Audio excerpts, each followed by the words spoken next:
Well, here's a video I never thought I would make. Let's talk about the Nintendo cardboard. I mean, Nintendo LABO. What's up everyone, my name is Hexovian, and today let's talk about LABO, an interesting approach on interactive play for the Nintendo Switch. Also, thanks to my friends on Discord for helping out with opinions, so yeah, let's just get right into it. So Nintendo announced out of nowhere that they would be showing off a new way to use the Nintendo Switch, mainly directed towards kids and kids at heart. And honestly, I have to say I am impressed. Since the video dropped for Nintendo LABO, I've seen tons of different opinions ranging from it's super creative to Nintendo is selling us cardboard, which is correct, but if you look at how Google started with their VR, it was cardboard.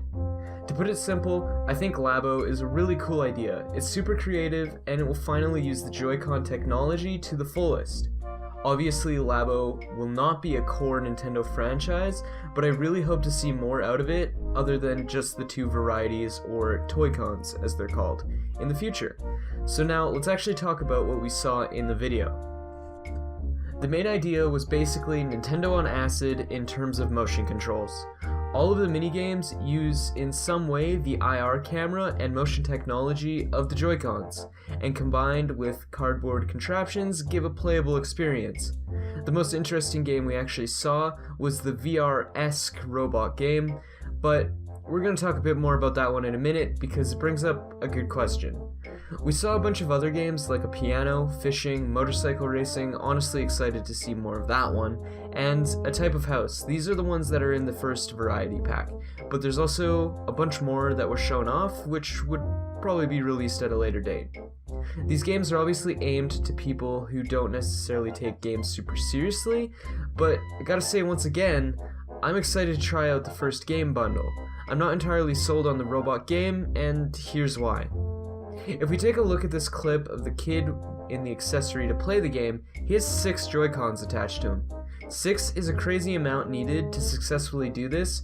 He has 2 on his feet, 2 in his hands, 1 in the backpack, and 1 in the headset. Now, the game already costs $80 US, but now you need to have at least 2 more sets of Joy-Cons to play it. Personally, that's my biggest problem with it. It looks like fun and I'm really impressed, but it's also really expensive. I'd want to see way more out of it before investing in it, while the other games are more contained and only need 1 set of Joy-Cons. I talked to some friends on Discord about their opinions, and obviously it was all over the place, but the common theme was that it was interesting and innovative for Nintendo to try this out. Some felt it was kind of a waste, but a few agreed that it was interesting and they would want to try it out. Also, another general agreement was that if you didn't grow up doing crafts like this, it would kind of be lame to see out of a gaming company.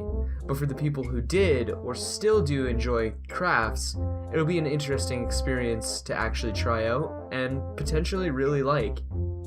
I personally grew up with arts and crafts, so this is a super cool looking experience, and I can't wait till April to get the set of 6 games.